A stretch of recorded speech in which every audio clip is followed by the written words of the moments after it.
Muy buenos días, queridos amigos. Les saluda Susi Olechea y con Marco Rodríguez queremos darle la bienvenida a una nueva edición de nuestro programa Todo Empresas y Más.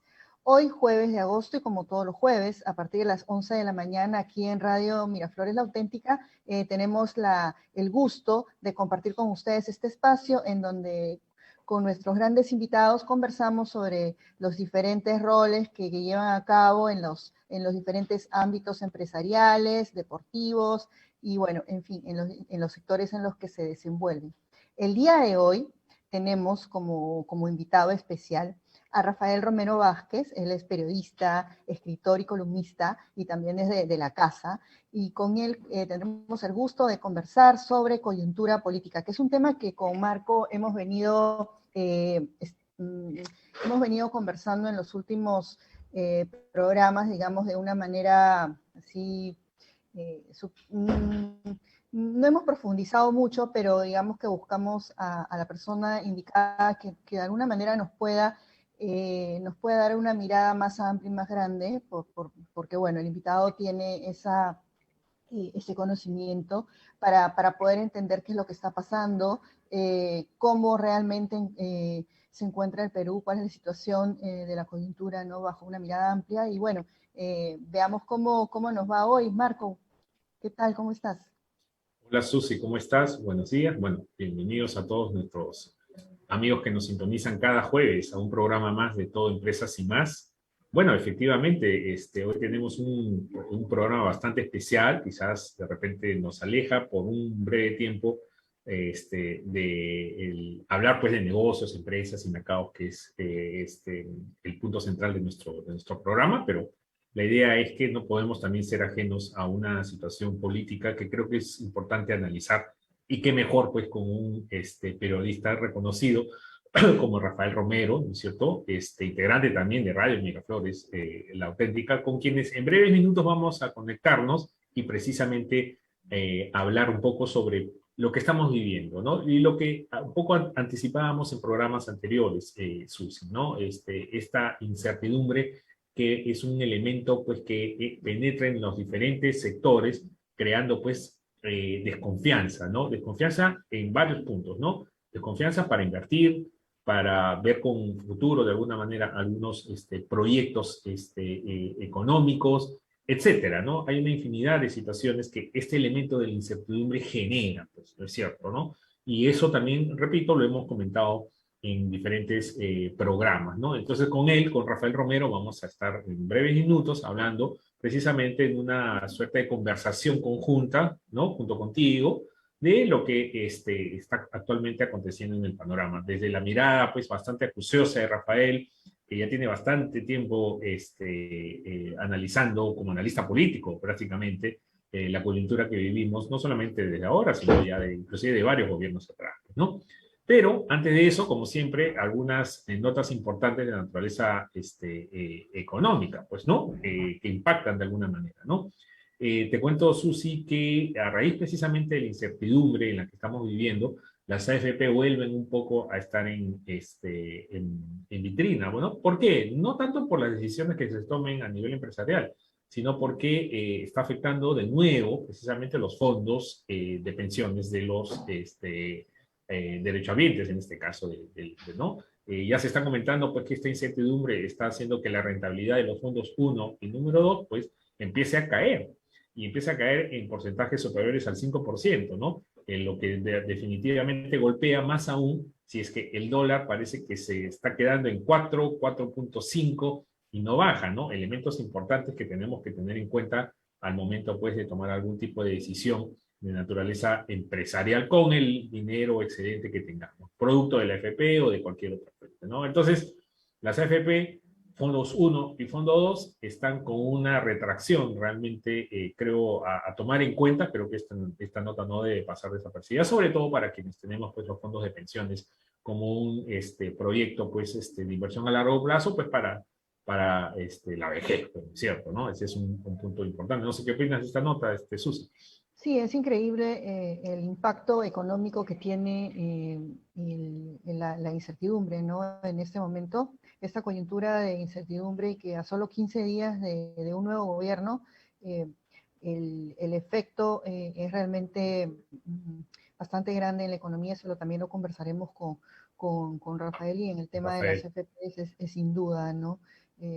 Cómo se viene retrayendo todo este tema, las inversiones, cómo van saliendo, cómo va decayendo, cómo la economía de encontrarse en una situación pues de avance, viene de alguna manera, no, de muchas maneras afectada Así es. ante la incertidumbre.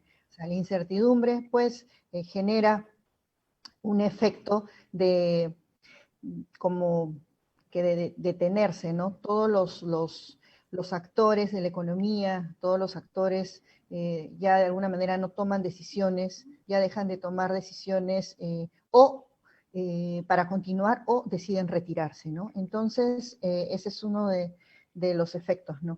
Claro. Que tiene este gobierno que acaba de ingresar y que, bueno, resulta bastante cuestionable, ¿no? Coincido contigo, ¿no? Otros temas que habíamos conversado en sesiones pasadas y que persiste es el aumento de los productos de la canasta básica, pues, ¿no?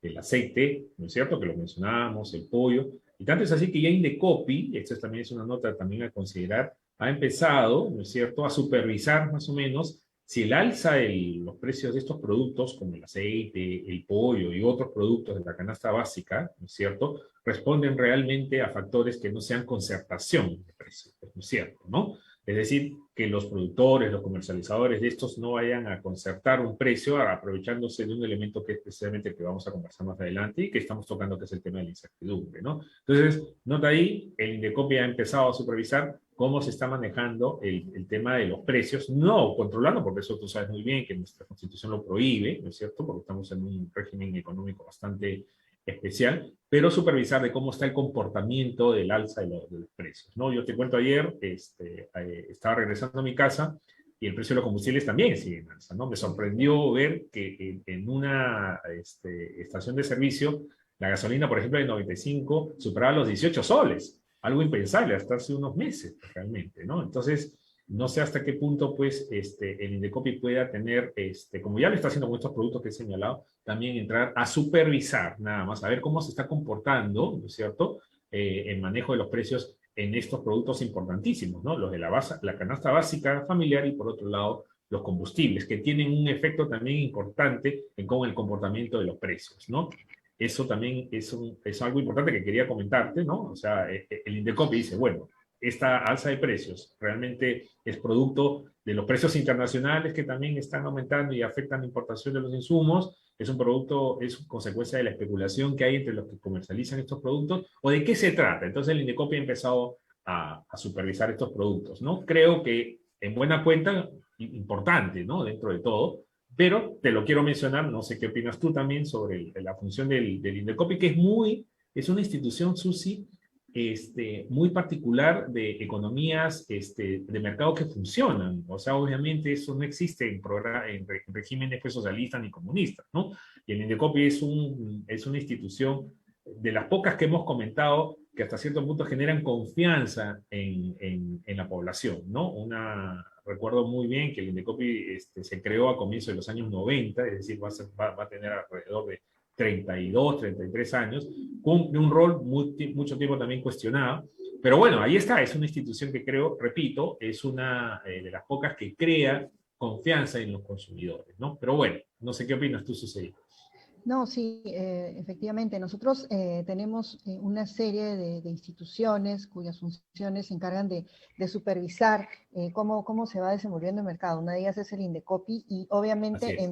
en momentos como este sí van a tener un rol importante para poder determinar si hay concertación, si existen otros mecanismos que puedan de alguna manera distorsionar la oferta, la economía, ¿no? Claro, veamos, vamos a ver El mercado. el mercado, cómo se mueven los mercados. Este, Al margen de esta incertidumbre que es el elemento central del programa de hoy, yo percibo también, no sé cuál es tu opinión, de que las cosas en el día a día, al menos en la ciudad en la que vivimos, ¿no es cierto?, se desenvuelven con cierta normalidad. No sé cuál es tu apreciación, es lo que yo observo, ¿no? Uno va a una agencia bancaria sin ningún tipo de reparo, es decir, como una actividad cotidiana. En los mercados funcionan, los mercados, los supermercados, los malls, los restaurantes, ¿no es cierto? Marco, Los veo lleno es de que gente, no sé. tenemos apenas 15 días de un nuevo gobierno. Sí, Entonces, es verdad, eso obviamente, quizás... a pesar de que muchas de las decisiones o designaciones sean bastante cuestionables, todavía no repercuten o no tocan ya al día a día, ¿no? El bolsillo directo de El nosotros los bolsillo, ciudadanos. pero tampoco esto va a demorar, ¿no? Porque, por ejemplo, tenemos en las designaciones de funcionarios del gobierno, en las instituciones, obviamente hay decisiones que han sido tomadas, y ese es un tema que también vamos a conversar con Rafael sobre cómo se ha bajado la valla para poder designar funcionarios y especialistas en los Así diferentes, es, en las diferentes instituciones del Estado, ¿no? así es, Realmente así es. en este momento no contamos no sabríamos ver si contamos con los técnicos que realmente necesita el gobierno para poder tomar decisiones buenas, ¿no? Y sobre todo tener en cuenta de que muchas de estas decisiones deben contar con refrendos y formalidades que no sabemos si las están cumpliendo, ¿no? Entonces, es importante ver cómo anda todo, ¿no? Si tenemos un Estado que en este momento está siendo copado por personas nuevas. En verdad es lo que se viene escuchando. Habría que determinar realmente cómo vienen desarrollándose estas incorporaciones de profesionales en las diferentes entidades estatales, qué tipo de contratos desarrollan y bueno, y quiénes son los designados para liderar, ¿no? Y Es, veamos es. cómo lo realizan, ¿no?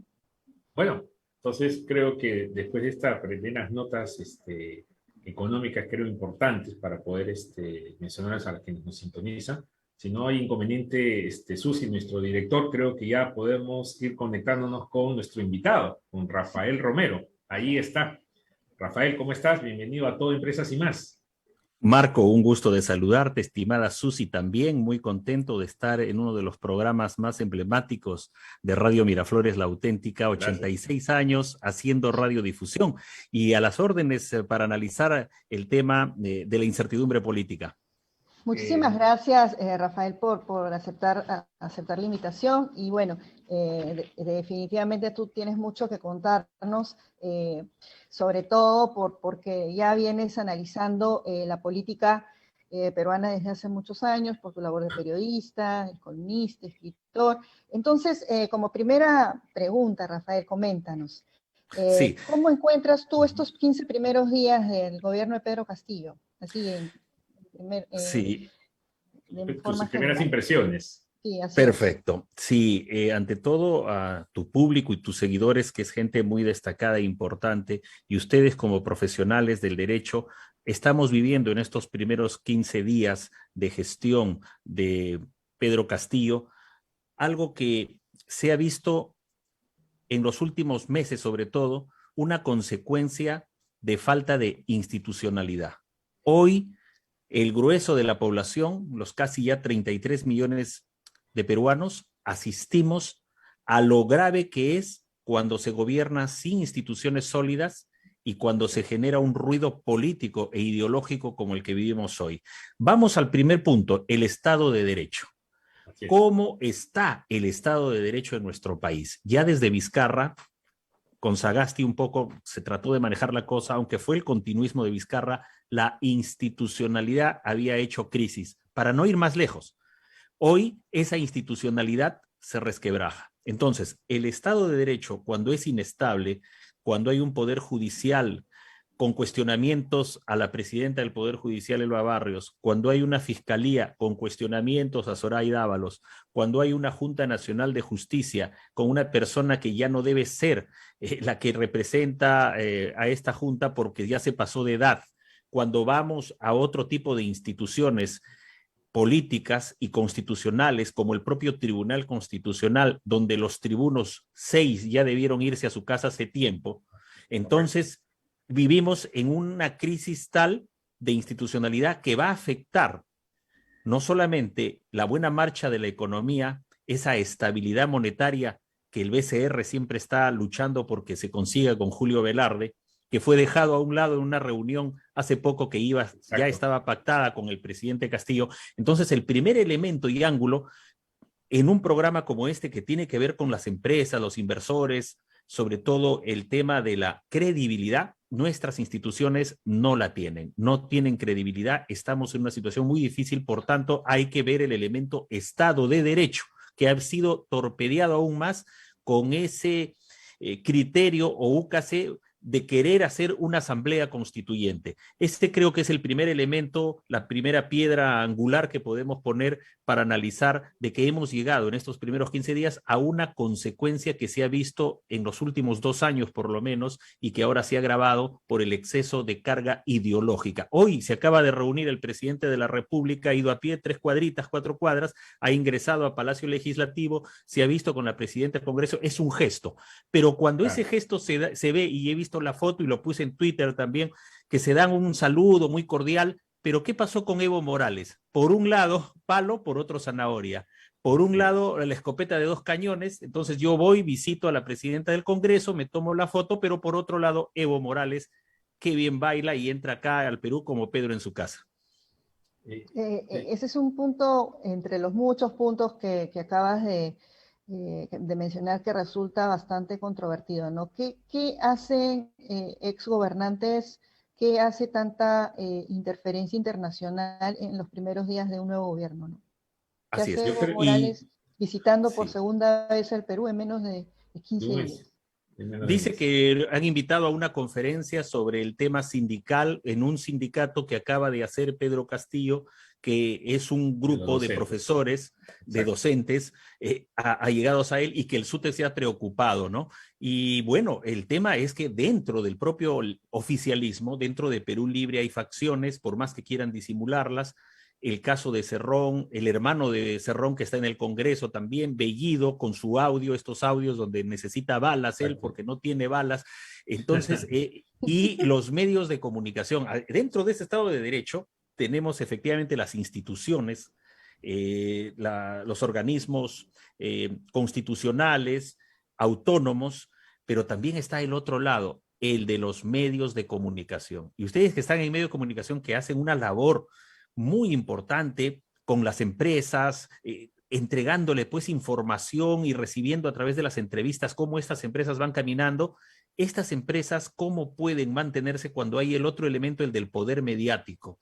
Es decir, los canales de televisión no están reflejando hoy en día, no se sabe por qué, de repente quieren la publicidad del Estado, la situación gravísima en la que se encuentra, donde hay un ministro de Defensa cuestionado, un ministro del Interior, el presidente del Consejo de Ministros, el ministro de Trabajo, el ministro de Vivienda, todos cuestionados. Entonces ahí viene la crisis política, porque la oposición ya comienza a organizarse, hoy deben estar terminando las comisiones parlamentarias de establecerse y ya va a entrar en marcha la labor parlamentaria y la fiscalización va a ser más fuerte y el ruido político puede aumentar también mucho más.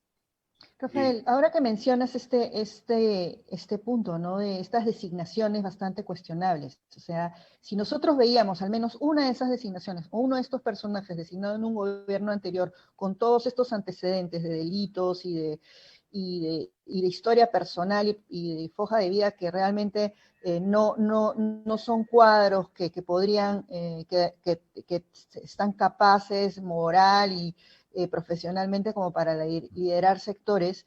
¿Qué te parece? O sea, si todos los sectores están liderados por personas que no cuentan con el prestigio, el conocimiento, la experiencia y sobre todo bastante cuestionados, ¿qué más necesitamos para poder reaccionar? Yo me pongo en el lugar en el que estamos en noviembre, ¿no? En noviembre bastó solo 5 días para sacar a Merino, y por mucho menos. ¿Qué pasa en este momento que estamos frente a tanto ruido, frente a tantas decisiones extravagantes, por decirlo, porque realmente es increíble lo lo que está pasando, ¿no? En otros gobiernos, si tú querías contratar a alguien allegado, era imposible porque existen normas y ahora no se cuida nada, no importa. Es como que hay un exceso de empoderamiento de este gobierno. ¿Y por qué no se reacciona? ¿A qué crees que se debe esta incapacidad de reacción, no? Sí, hay una serie de elementos. En principio, la reacción que has mencionado contra Merino fue evidentemente desproporcionada, ¿no? Veíamos a conductores de televisión diciendo lleven un pañuelo con vinagre, lleven un casco, organícense de esta manera, es decir, como soliviantando al público. Vimos cómo tomaron partido el poder caviar, que es muy fuerte en el Perú, que maneja una serie de instituciones, incluso tiene mucha influencia en la Fiscalía y el Poder Judicial, porque ellos han trabajado desde antes de la Comisión de la Verdad y Reconciliación Nacional. Desde tiempo de Paniagua, Toledo, ellos con sus ONGs muy grandes, todas con millones de dólares de donaciones del extranjero, se han organizado de tal manera que incluso han tomado facultades de derecho de algunas universidades y han comenzado a manejar la agenda de las instituciones y que eso es un poder que se ha reciclado con todos los gobiernos, incluso con el de Humala y PPK. Este poder caviar también tiene su cuota en el gobierno, tiene sus ministros, y adentro ha habido un conflicto entre estas fuerzas, las de Cerrón, las de Castillo, por un lado, que tiene su pequeño grupo en un sector de docentes y aquellos que lo acompañaron en la huelga, que también tienen sus reclamos, y el sector caviar. El otro elemento que tenemos aquí es el siguiente. Si esa situación es la que se vive dentro del oficialismo, vamos al elemento de la oposición. Una oposición también cuestionada, con un antivoto muy grande. Hoy el tema de Keiko ya pasa a segundo plano. Hoy la oposición se divide, se fragmenta. Por ejemplo, Renovación Popular pierde 3 de sus congresistas que se van a Avanza País, y ya comienza también el ruido dentro de otras bancadas. ¿Por qué en 5 días, 6 días cayó Merino? Porque mucho de este poder caviar estaba en los medios de comunicación y continúa todavía. Lamentablemente, ellos se han marketeado muy bien y como tienen control de ciertas facultades, tienen sus analistas que ya son caseritos en el Jurado Nacional de Elecciones, del jurado se van a RENIEC, de RENIEC se van a OMPE y viceversa. Hay una puerta giratoria ahí con sus ONGs y ellos son los que han venido dominando la escena. Por tanto, esos canales de televisión frente a Merino invitaban a estos personajes. Son personajes politizados que vienen de la izquierda unida de los años 80 y ellos comenzaron a levantar el ánimo y viene un moradito por ahí que ya no tiene nada que ver en el Perú, tuvo en la fiscalía un incidente, pero se está yendo el moradito, su partido desapareció, pero lograron lo que querían, poner a Sagasti ahí en la presidencia, con la complicidad de esos 4 o 5 canales y 3 o 4 periódicos que son también de ese poder caviar. Al último, uno de estos grupos mediáticos ha querido sacudirse, hizo algunos despidos, pero todavía persiste la presencia caviar en esos medios. Esa es la panorámica que tenemos en esta coyuntura. Por eso es que en esa coyuntura hay muchos grupos de poder interno. ¿Qué ha hecho Castillo? No tenía los cuadros necesarios.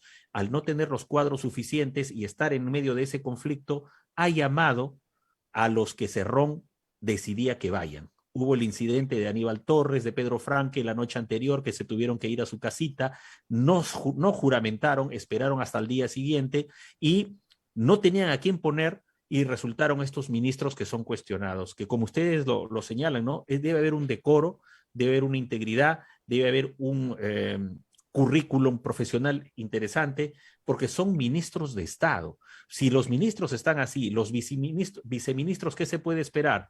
Las altas direcciones, ¿qué se puede esperar? El gabinete de asesores, ¿qué se puede esperar? Entonces se desdibuja mucho la función de la alta magistratura en el país y sobre todo en poderes tan importantes como el Ejecutivo. Si me permites, Rafael, sobre Sí. este punto hay una cosa breve porque viendo cómo se desdibuja toda esta manera estas formas de elegir a funcionarios, recordemos que también hay complicidad del gobierno de Sagasti. Sagasti, en los últimos días de su gobierno, el 26 de julio, emite un dispositivo en el cual baja la valla para la designación de secretario general. El secretario general es un funcionario sumamente importante en un ministerio, en cualquier sector, en cualquier Así es. institución pública. Él es el gerente general, es el que designa, forma parte de directorios, es el que maneja todo, el que sabe todo, es el que despacha con el ministro.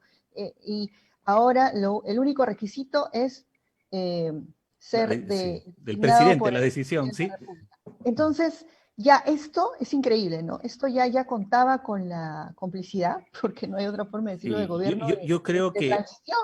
sí, buen Entonces, punto. esto Es, ya estaba ujú, tramándose, de que íbamos a ya, tener un gobierno mediocre, ¿verdad? sí. Sin cuadros buenos. Y mencionas esta norma, dada Sagasti yéndose el último día prácticamente de su gestión, y él observó también otra norma, la ley que ya eliminaba la pensión vitalicia para expresidentes. Presidentes. También ahí Sagasti observó la norma. Sí ha habido esa conexión. Yo como periodista, a través de diversas fuentes, nosotros sabíamos mucho el apego de Sagasti después de la primera vuelta, cuando ya se va definiendo día a día, semana a semana, porque duró casi un mes, esa otra incertidumbre electoral acerca de que si Keiko ganaba o ganaba Castillo, pero cuando ya se fue viendo el panorama y un jurado nacional de elecciones con 4 miembros, que también es otro elemento de incertidumbre, resultó que Sagasti llamó a Vargas Llosa, que ya, oye, que Keiko, Vargas Llosa es el padrino de Keiko, oye, ¿sabes qué? A ver, dile pues que acepte la derrota. Ya ahí se veía el sesgo. Y lo que dices, estimada Susi, es efectivamente lo que se corrobora en la realidad. Es decir, bajar la valla del profesionalismo del secretario general a la sola condición de que el presidente defina quién va a ser su secretario general, es traerse abajo una serie de normas que se ha avanzado en cuanto a servir al servicio público, en cuanto a la ética en la función pública, en cuanto al nivel profesional, al perfil que deben tener aquellos que ocupan una secretaría general, sea de Palacio o de un ministerio. Entonces, esto se ha dado y yo creo que sí, la relación con Sagasti era al menos permeable y tenía su corazoncito también Sagasti, ¿no? Entonces él iba a apostar evidentemente a favor de Castillo y ahí se ve los resultados de este tipo de extrañas coincidencias, ¿no? Como preparándole el camino para que Castillo se pusiera mejor el sombrero. Wow. Susi, si me permites, Sí, claro. eh, coincido mucho con lo que menciona Rafael sobre este fraccionamiento de la oposición, ¿no es cierto? ¿No? Han pasado 15 días y supuestamente la oposición que debería, esto en un plano al menos teórico, ¿no? Que debería formar un solo bloque para contrarrestar el peso que se espera en todo Estado de Derecho de los gobernantes de turno, se ha empezado a fraccionar. ¿No es Sí. cierto? ¿No? Y lo que revela, pues, no solamente los grupos de poder, que muy bien Rafael nos dijo, al interior de cada grupo político, ¿no? Rafael, ¿tú crees que este fraccionamiento finalmente va a abonar realmente a la posición que asume el gobierno o esperas de que en las próximas semanas estos grupos de oposición fraccionados se reubiquen y formen ahora sí un bloque? ¿Qué opinas ahí tú, Rafael? Sí, aparentemente vimos cuando se elige a la mesa directiva y sale Mari Carmen Alba como Alba, presidenta ¿cierto? del Congreso, resulta una derrota del gobierno, del oficialismo. Uh-huh. Ahora en las comisiones donde las principales comisiones, fiscalización, que va el Fujimorismo, justicia, constitución, que también tiene el Fujimorismo, la de inteligencia, que lo tiene Renovación Popular, es decir, han dejado las comisiones un poco menos fuertes al gobierno, a Perú Libre. Ellos han querido protestar, pero no han podido. Es decir, podría ser Mari Carmen Alba una derrota del oficialismo, podría ser. Las comisiones del Congreso no las tiene el oficialismo, las más importantes, podría ser otro tipo de derrota, pero no es así. Yo creo que aquí en el país, el gesto que ha hecho hoy día el presidente de salir caminando y reunirse con la presidenta del legislativo es ganar tiempo para muchas cosas. Cada día que pasa, cada día que el gobierno se mantiene, es para ellos caramba, algo, una bendición, porque saben que es muy duro lo que ellos quieren aplicar aquí con un Evo Morales que viene como supervisor o censor, y que un Evo Morales que va a los mejores restaurantes de Miraflores, de San Isidro, en una y otra visita, un Evo Morales que se hospeda en el Westin, es decir, un pequeño burgués, Sí, ¿no? tú lo has dicho muy bien. Y mira, Entonces, ¿qué? Sí. Rafael, Sí. disculpa, Sí, casualmente adelante. nos estás comentando esto de esta presión que también tiene el gobierno. Para ellos también es una sorpresa, Sí, así porque es. mira, estamos solo 15 días, no tenemos ni un mes, y mira de todos los temas que podemos hablar en apenas 15 días, ¿no? Sí, sí. Entonces, acá en nuestra audiencia nos preguntan por el Face, acá. Entonces, ¿cómo? Mira, solo 15 días y ya nos preguntan, ¿cómo se tiene que dar el panorama para vacar a Castillo y Boluarte? Ya queremos vacarlo. Claro. Sí. ¿Cómo Es se que tendría que dar el panorama, Rafael? Disculpa la sí, interrupción.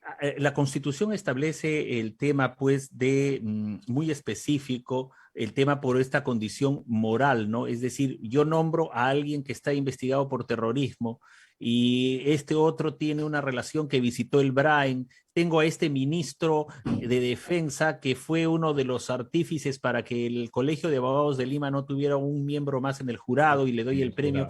Por ahí podría verse lo de la vacancia. Ahora, es cierto que el tema también es delicado porque son pocos días y el juego democrático es el checks and balances, ¿no? El peso y contrapeso.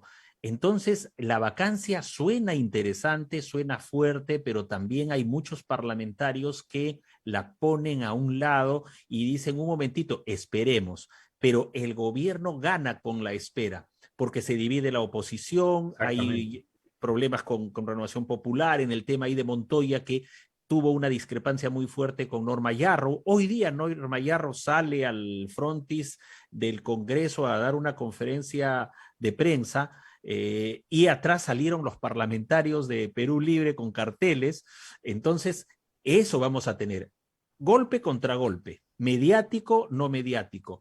Quisieron poner a las rondas campesinas en la ciudad, tuvieron que retroceder, pero no retroceden en la Asamblea Constituyente. Entonces, aquí hay un asunto, la vacancia también la piensan los congresistas porque no todos están a la altura de sus convicciones democráticas. Algunos cuidan la quincena o la mensualidad, incluso ya cobraron julio, incluso estos parlamentarios, muchos de ellos han hecho valer el pago que reciben por venir de provincias y piensan dos veces, como que a propósito Castillo pone a Guido Bellido, ¿qué pasa? Tumbamos a Guido Bellido, según la Constitución, él va a nombrar otro gabinete, cae ese gabinete y queda todo listo para que cierre el Congreso. Entonces, muchos parlamentarios, aunque suene esto un poco pedestre, están cuidando su aguinaldo de diciembre. Dicen, oye, muy pronto para irnos. Así que hay indefinición en ese tema porque saben que cerrándose el Congreso, el radicalismo estaría triunfando, aunque el gobierno yo tengo información que hacia adentro de Perú Libre han dicho un año por lo menos. Ellos quieren resistir un año, por eso el gesto del presidente de ir a visitar a la presidenta del legislativo, quieren resistir un año como lo hizo 2 o 3 años Chávez en Venezuela. Pero aquí la cosa va a ser difícil aquí en el Perú, porque el Perú tiene características que no tiene Venezuela.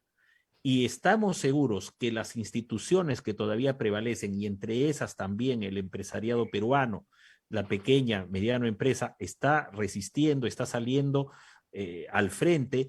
Confiep ha sido muy indecisa, también la Sociedad Nacional de Minería, Energía, Petróleo, también la Sociedad Nacional de Pesquería, la Sociedad Nacional de Radio y Televisión, los dueños de 4 canales de televisión, también un poco que están a la espera de qué viene, de qué va. El aceite se acaba, luego aparece el aceite, el gas sube a casi 60 soles, el dólar en 4.05, por ahí, en fin. Entonces, ¿qué sucede?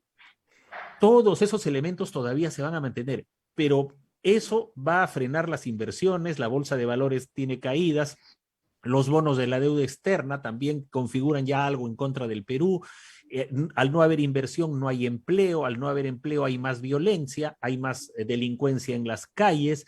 Esto nos obliga a dar algunas luces y salidas, y creo que lo podemos dar desde todo, empresa y más, que podemos ver también algunas alternativas modestas que podamos plantear para que los actores políticos traten de llevarlas adelante y que no sufra más el pueblo peruano.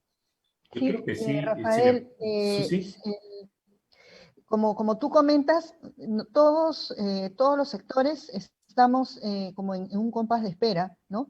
El empresariado, los profesionales, los trabajadores, todos, los políticos incluso, están, la misma gente de Perú Libre en compás de espera, nos acabas de comentar, la expectativa es duremos un año, todos Un año. esperando, pero Un digamos cálculo, que sí. es innegable reconocer que estamos como en una olla a presión, que Sí. tendría que suceder un solo acontecimiento. Digamos que en este momento no podemos determinar qué acontecimiento tendría que pasar para que todo esto reviente, porque en verdad, y esperar, estar a la espera y confiar en la resiliencia del peruano, hasta el político peruano, del ciudadano peruano, es como apostar a algo, no sé, dejar todo a la suerte. Entonces, acá viene una pregunta, antes de que Marco haga su siguiente pregunta. ¿No te parece que nuestra clase política o está ausente de líderes, o está ausente o no tenemos un liderazgo que se debería tener en una situación como esta? Porque todos están esperando que Sí, sucedan las cosas. sí, esa crisis de institucionalidad va aparejada con la crisis de liderazgo. Mira la situación de los expresidentes. Alberto Fujimori, preso. Alan García se suicidó. El caso de Toledo, prófugo, muy bien con Elian Carr, disfrutando sus millones. El caso de PPK, también con su situación prácticamente en la fiscalía muy grave, muy delicada su caso, su relación con Odebrecht. Lourdes Flores Nano, cuestionada también por Odebrecht, por su cercanía con Horacio Canepa. El caso del partido aprista, no participó en las elecciones, el PPC no participó en las elecciones. Es muy duro lo que estamos viviendo ante esa falta de liderazgo. Y aquí hay una lectura, el pueblo votó. Es cierto que hubo insatisfacción frente a los oligopolios, frente a determinados abusos de posición de dominio, a malas prácticas corporativas. Ha habido eso en el público, pero creo que el más del 80% de peruanos no quiere asamblea constituyente. Y si votaron un 19% por Castillo en primera vuelta, con un 10% que quizás sea así más radical, la izquierda marxista, leninista, mariateguista o maoísta no pasa del 8-9%, pero ellos, ese 8-9% no puede condicionar a más del 90% de peruanos. Es esa crisis de liderazgo. Sin embargo, frente a tu pregunta, estimada Susi, en medio de esta coyuntura, ¿cuál es la salida? Y tenemos que ser pragmáticos, con mentalidad empresarial, con la mentalidad del emprendedor. Aquí tiene que haber un diálogo, por más que esto parezca baladí, por más que parezca naif. La situación de la gente votó, nos ha puesto en esta circunstancia, los electores, con cuestionamientos a OMPE, cuestionamientos a Reniega, al Jurado Nacional de Elecciones, pero ya estamos en esta situación. ¿Qué es lo que queda? Y hablaste de resiliencia. Queda algo muy importante entre los seres humanos, el diálogo, la concertación, el consenso, por más grave que el problema exista de un anticomunismo, un antifujimorismo y todo tipo de matices en medio de esos antis. Pero ¿qué aconseja este tipo de crisis? Las crisis traen oportunidades. Tenemos que conversar bajo un liderazgo. Y si el presidente ha oído hablar con la presidenta del Congreso, eso es un buen gesto, porque pierde el foro de Sao Paulo. Con este tipo de gestos pierde el foro de Sao Paulo. Y si el peruano, nosotros, los empresarios, los emprendedores, se mantienen firmes, el gobierno va a ir retrocediendo y ya no va a poder aplicar su plan que tiene, porque ellos tienen un plan máximo, el que escribió Vladimir Cerrón Rojas, que lo escribió en febrero del año pasado. Él solo hizo su plan muy radical y luego hicieron uno de 15 páginas, 17 páginas ya para la segunda vuelta. Entonces, hay que conversar. En la medida que conversemos más, pierde el foro de Sao Paulo y los radicales tupamaros, los de Sendero, los de la FARC, los narcoterroristas y los, porque hay dos, unos son tupamaros y otros son los del MRTA, ¿no? Distintos facciones, y pierden los radicalismos marxistas, leninistas. lo importante es buscar salidas. En la medida que haya más encuentros, evitaremos que la polarización siga más al rojo vivo como está ahora. Importante, Rafael, lo que nos menciona sobre un dato relevante, ¿no? Y es una percepción que por lo menos yo también tengo, ¿no? La mayoría de los peruanos no quiere una asamblea constituyente, ¿no? Eso creo que es una minoría, o en todo caso simplemente está en boca de las actuales autoridades, pero la primera encuesta creo que reveló efectivamente que la gente, al margen de entender o no entender para qué sirve una asamblea constitucional, qué es lo que se busca, no quiere, porque creo que el promedio peruano, eso lo he conversado con Susi, lo que quiere es realmente la libertad de poder ir a un supermercado y escoger la variedad de productos que al cual ya se esté bien acostumbrando, ¿no? Que pueda tener libertad para iniciar empresa, para continuar proyectos, no solamente a nivel del sector privado, sino también del sector público, a través de incentivar el consumo público, tantas obras de infraestructura que nos faltan y que están a medio camino, ¿no? Entonces, particularmente creo que mi percepción también, al igual que la tuya, es que la mayoría de los peruanos, ¿no es cierto? Y espero no equivocarme, no desea una asamblea constituyente. Y estos caminos de diálogo que me parecen importantes desde tu punto de vista, que deben ser la herramienta precisamente para bajar un poco los humos, ¿no es cierto?, de estos radicalismos, creo que podría ser una buena salida. Y una señal que nos ha mencionado es que el presidente ha ido esta mañana a conversar, ¿no es cierto?, Marco, con la presidenta del Congreso. Y tengo un dato para ti, estimado Marco, y que se plantee desde toda empresa y más, ¿no? Por lo siguiente, nadie en el Perú en este momento, en materia política, es dueño de la verdad. Están cuestionados los de la oposición y están cuestionados el nuevo oficialismo.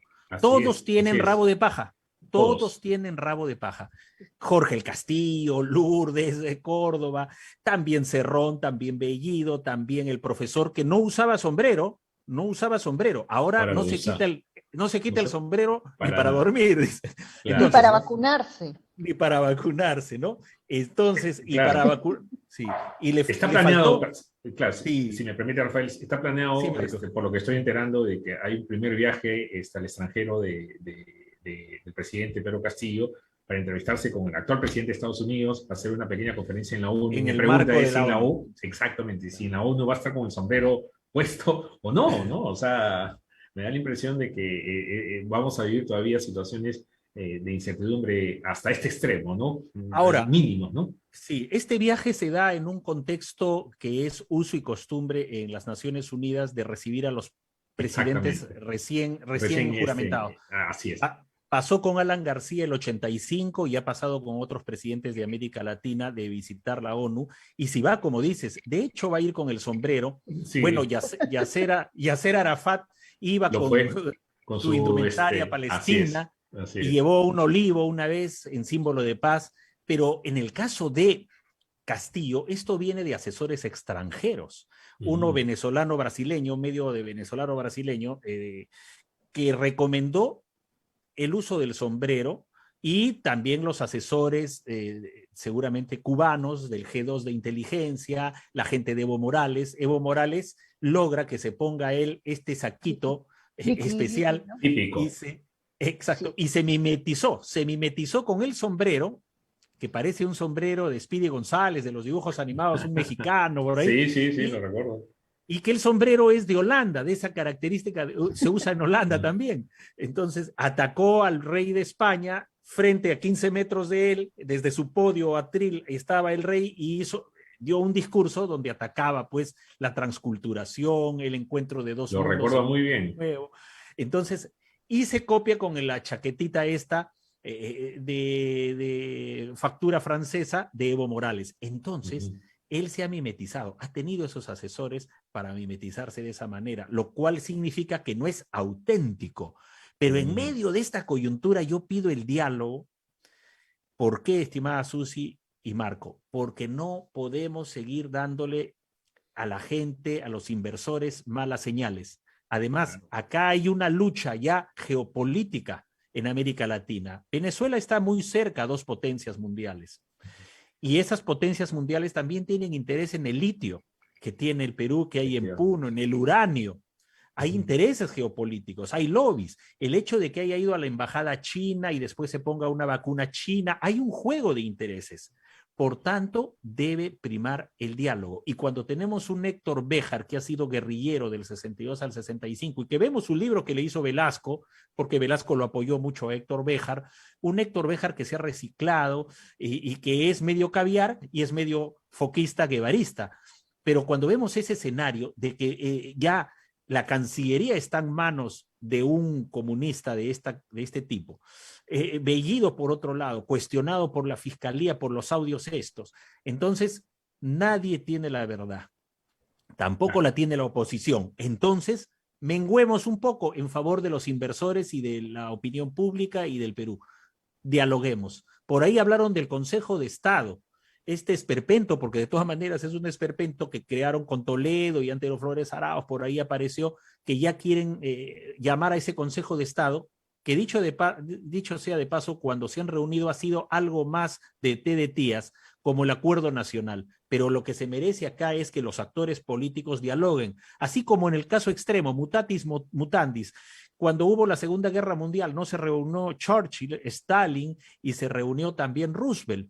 Pues así hay que dialogar. Si hay intereses muy fuertes, muy grandes, y hay conflictos muy grandes, lo importante es que los principales actores se reúnan.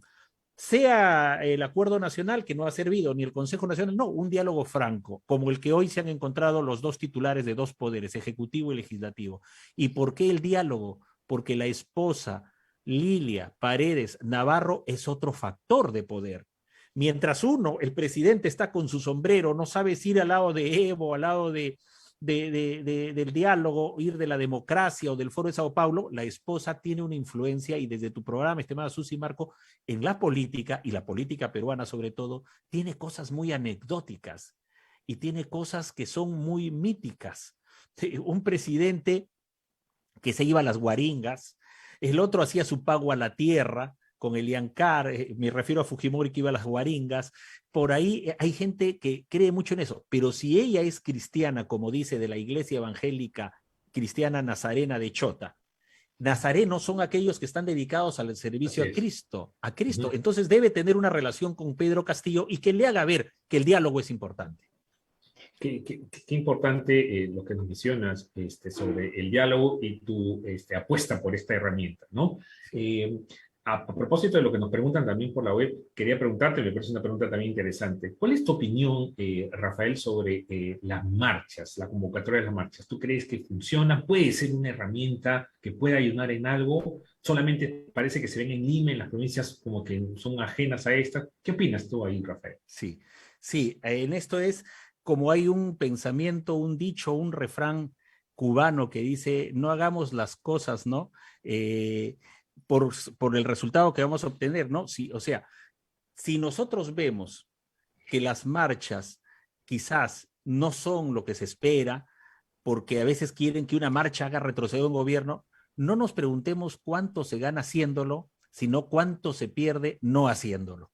Esa es mi respuesta, ¿no? No nos preocupemos cuánto ganamos haciendo la marcha, sino cuánto perdemos no haciéndola. Yo creo que esa expresión de libertad, mientras sean pacíficas, estimado Marco, y creo que esa ha sido la tónica de los organizadores de esas marchas, que ahora ya no son políticos, ahora surgen por generación espontánea. Tú ves tu Facebook, tu Twitter, tu Instagram, las redes sociales, y aparecen convocatorias que la hacen por espontánea voluntad de las personas. Entonces, yo creo que las marchas son expresión de que todavía tenemos libertad y creo que deberían continuar pacíficamente, porque ese es el derecho humano fundamental a la libre expresión.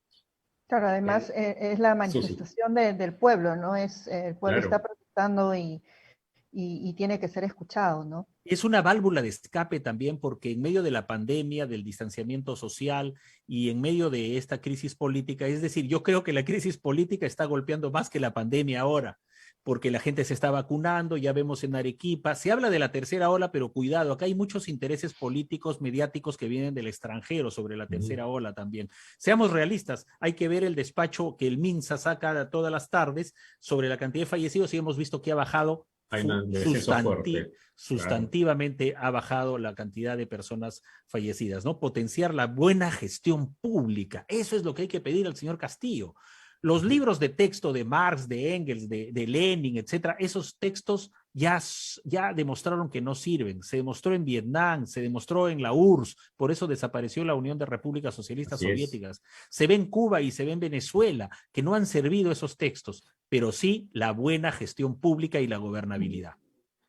Yo creo que es importante esto último que mencionas también, porque al comienzo conversábamos de que no existe una institucionalidad, ¿no es cierto?, en nuestro país, ¿no? Y una muestra muy clara, en mi opinión, es, por ejemplo, el servicio civil. En nuestro país no existe servicio civil. Servicio civil me refiero al aparato que ve pasar autoridades, pero que queda, ¿no es cierto?, para brindar el servicio que todos los ciudadanos merecemos, ¿no? Entonces, como se ve en otros países, Estados Unidos creo que es el más claro ejemplo, ¿no? Ahí los presidentes pasan uno tras de otro gobierno, pero el servicio civil, el compuesto por los ciudadanos que entran a trabajar y prestar un servicio de la administración pública nacional, no, persiste. Eso pareciera de que todavía, ¿no es cierto, Rafael? Estamos en pañales en eso. ¿Tú qué opinas ahí? Eso muy difícil. ¿No? Servir a pesar de, disculpa Marcos que te interrumpa en este momento, pero servir a pesar de que ya son tantos años en los que ha establecido, ha liderado el tema del servicio civil, realmente en las instituciones no se ven estos resultados. Mira, ya estamos tomados por un nuevo gobierno y no pasa nada. Sí, el caso es un buen planteamiento el que se hizo del servicio público, el caso de Estados Unidos, caso de Francia, ¿no? Que tienen un servicio público muy institucionalizado, una magistratura seria, pero aquí no, aquí ha habido determinados organismos que no aceptaban la ley servir. Entonces vinieron las excepciones. Sí, se da una norma general y de repente vienen las protestas y vienen los Toledo, los Ollanta, etcétera, y comienzan a dar excepciones. Entonces a la hora no se aplica a la generalidad, sino que, protestaron en el Poder Judicial, no, ellos no quieren servir, se sale, ellos no van con servir. Protestaron en la Fiscalía, tampoco ellos. Entonces se desdibuja el concepto. Y esto es lo que ha pasado incluso en el sueldo del presidente de la República. Recuerdan que Toledo se pagaba 42,000 soles, tuvo que bajar. Bajaron, hubo normas, hasta Henry Pease apoyó en una norma de unidad de referencia, ¿no? Y esto al final no se cumplía. Es decir, quien debía ganar más era el presidente de la República, pero no ganaba más el del BCR, de la Superintendencia de Seguros. Encima meten a trabajar a su familia, meten a trabajar en las instituciones. Un fiscal de la nación metió a su hijo a trabajar en otra institución para que saque fotocopias. Se desdibuja el servicio civil en el Perú porque eso falta, integridad. Eso falta en la función pública en el Perú. Aquí los tribunos se quieren quedar más tiempo del que merecen, es decir, hay todo un cambalache, hay autoridades que realmente viene la argolla para quedarse en el poder, la puerta giratoria, ingresan de asesores, como no pueden ser nombrados, te pongo de asesor, ingresa un ministro, ingresa un viceministro y ya con ellos viene una cohorte de gente que va a hacer consultorías o de empresas que se van a crear por afuera porque tienes información privilegiada y le vas a dar el contrato, la concesión a estos. Es decir, todo eso tiene que salirse al fresco con un diálogo franco, contundente, para decirle al pueblo la verdad, porque no podemos seguir en este grado de desintegración. Encima plantean un gobierno plurinacional. Está bien, somos pluriculturales, pero ya plurinacional. Encima el plan de gobierno de Cerrón, que Castillo lo hizo suyo y después Castillo en la segunda vuelta comenzó a morigerar el mensaje, habla de una república federativa, de federaciones. Eso ya sería, para las características del Perú, desmembrar el Perú, y por eso es que la Asamblea Constituyente no puede materializarse, no debe materializarse. Hagamos las reformas que sean posibles de acuerdo al 206 de la Constitución. Por ese camino se puede hacer todo en el Congreso. Mira, y eso que no hemos tocado, el tema del fraude, porque ahí también hay bastante que mirar, ¿no?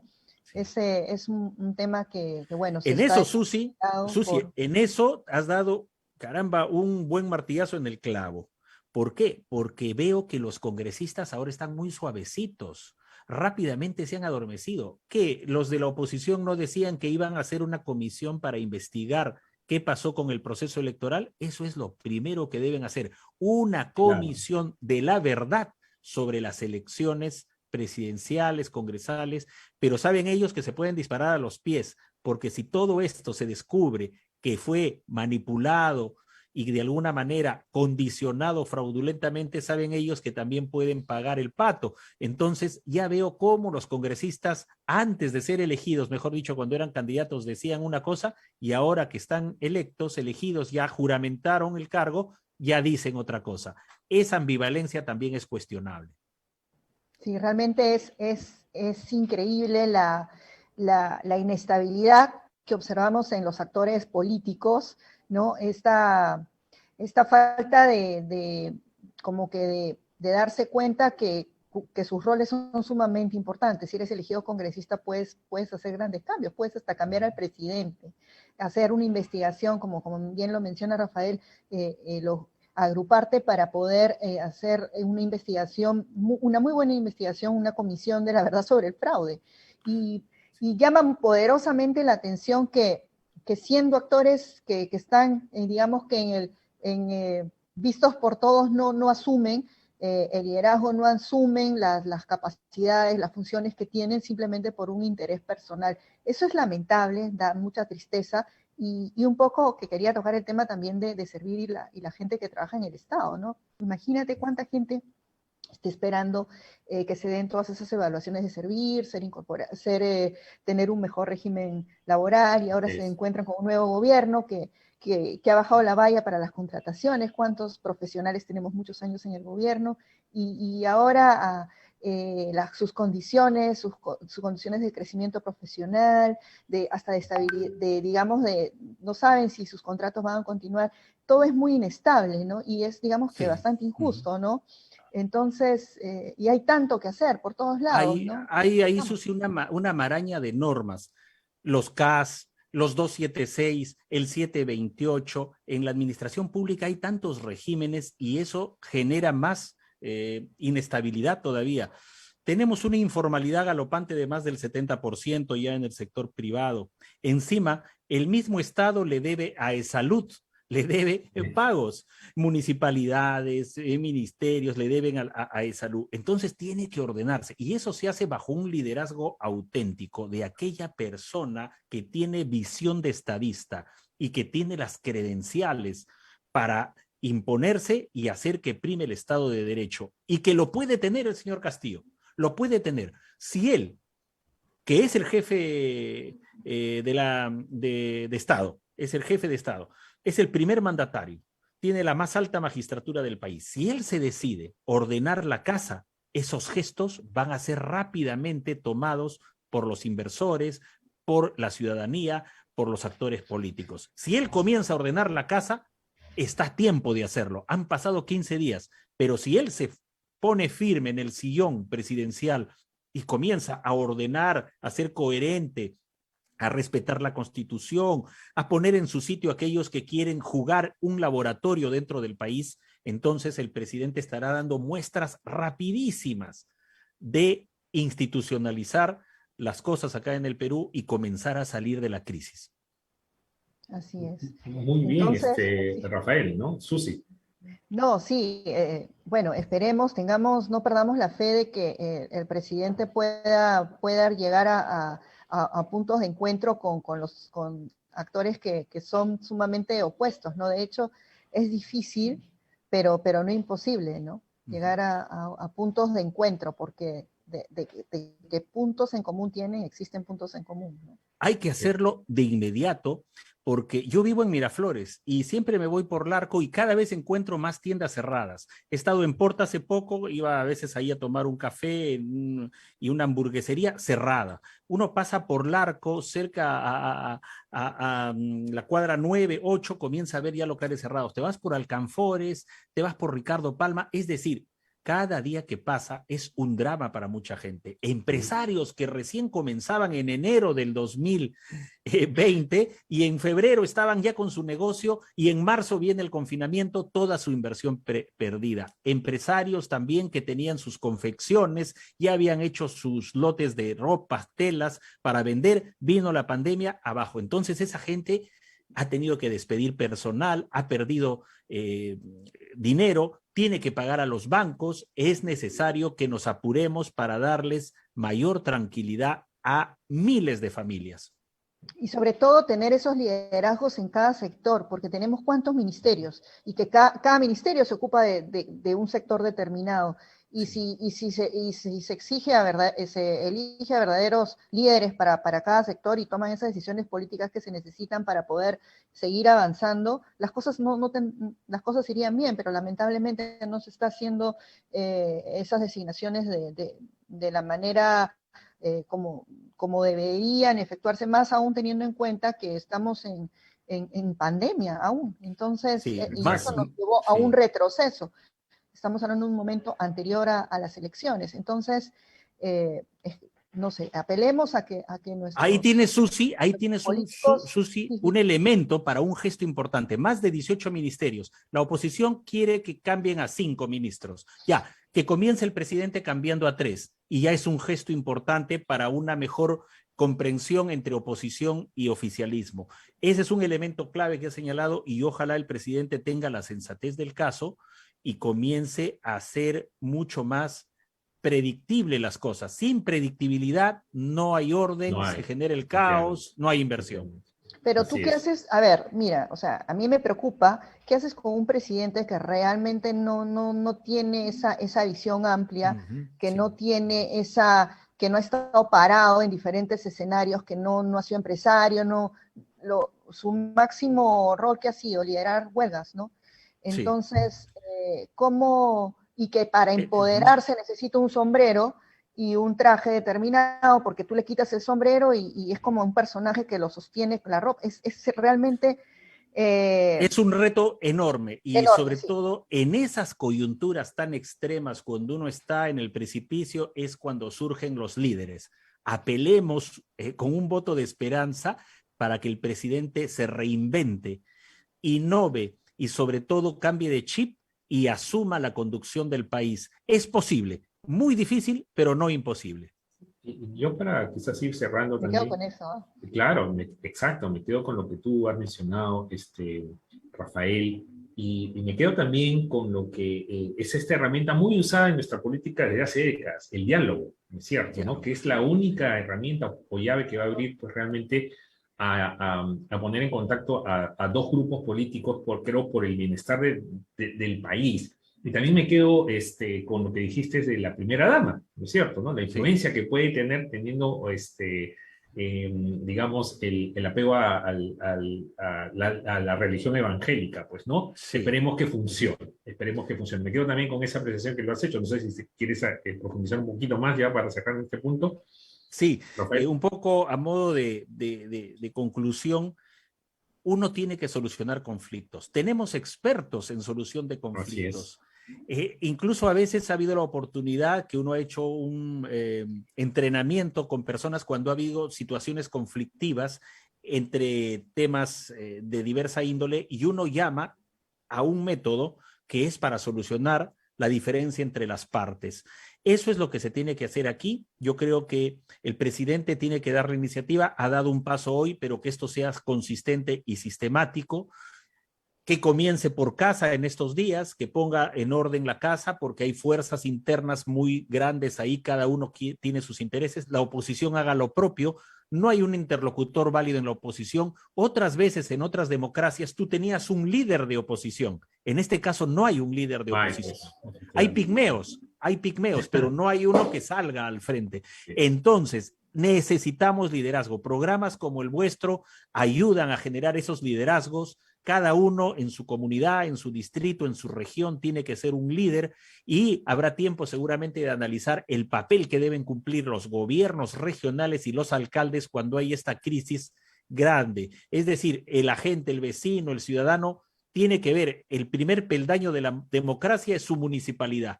El siguiente escalón es el gobierno regional, que ellos también asuman su papel que le corresponde.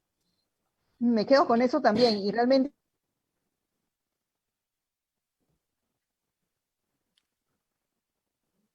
creo que el audio de Susi. Ah, el audio, sí. Sí. Sí. ¿No te escuchamos, Susi, ya para ir cerrando? A ver. Ahora sí. Cada actividad, cada vida suma, ¿no? No Sí. podemos pensar que nosotros no podemos hacer nada frente a esto. Sí. Claro. Bueno, tendríamos para más, pero el tiempo también tú lo conoces muy bien, Rafael, nos queda corto siempre, ¿no? Yo te agradezco muchísimo, Rafael, por tu intervención, tu participación, tu buena lectura del panorama que vivimos, las ideas concretas que lanzas realmente que llenan de satisfacción escucharte a periodistas como tú, con una visión clara de qué es lo que se espera, el análisis también que haces me parece bastante acertado. Y bueno, Rafael es, Susi, un miembro de la casa, ¿no? De Radio Miraflores, que desde su tribuna, en la que hemos participado en alguna oportunidad también, ¿no es cierto?, nos sigue, pues, dando, pues, este análisis que creo que es necesario, a pesar de que cada uno, como empresa o como ciudadano, esté en su propio espacio, pues, ¿no? Yo creo que la política, los movimientos políticos, las decisiones de gobierno no escapan ni al ciudadano de a pie, ni al que hace empresa, pues, ¿no? Entonces, muchísimas gracias, Rafael, por estar Gracias a acá, ustedes. ¿no? Susi creo que se ha desconectado momentáneamente, pero bueno, ahí está Susi. Sí. Volvió, Bueno, ¿no? sí, Susi, para despedir el programa. estamos, sí, para ir despidiendo, bueno, realmente agradeciendo el tiempo de Rafael de poder compartir esta claridad, eh, te pediría ya que nos aceptes una próxima invitación para Será poder un honor. compartas esta claridad porque es necesario que nuestros amigos puedan tener una visión más grande sobre ello, teniendo en cuenta, ¿no?, que la prensa también ha cumplido un rol en el que no ha informado cómo Sí, realmente Susi, son los para mí hechos. es un honor estar con ustedes, estimada Susi, estimado Marco, no solamente de excelentes abogados que son ustedes y ejemplares, sino también por la forma de comunicar, porque eso necesita el país. El país necesita una comunicación asertiva, una comunicación eficaz, y ustedes son un lujo en Radio Miraflores La Auténtica, porque ya la gente tiene que cambiar eso, ya no ver esos canales de televisión, la caja boba, la gente puede ver su celular, su iPad, su tablet y puede ver todo, empresas y más, porque esos son los contenidos que merece la gente, no que le insulten su inteligencia en los canales con sangre, con sufrimiento, porque malogra la salud mental, no informa y desalienta a los futuros emprendedores, a los más jóvenes. Estos son los contenidos que sirven a una nación y son los contenidos que ustedes están llevando a cabo semana a semana en Radio Miraflores La Auténtica. Muchas gracias, Rafael. Gracias. Y bueno, hasta la próxima oportunidad que de hecho te vamos a tener, ¿no? Gracias. Entonces, Un abrazo. de Gracias. Muchas nada, gracias. Rafael. Y bueno, con ustedes, Gracias. amigos, será hasta la próxima semana en una nueva emisión de Todo Empresas y Más, donde seguiremos hablando de empresas, mercados y negocios. Hasta la próxima.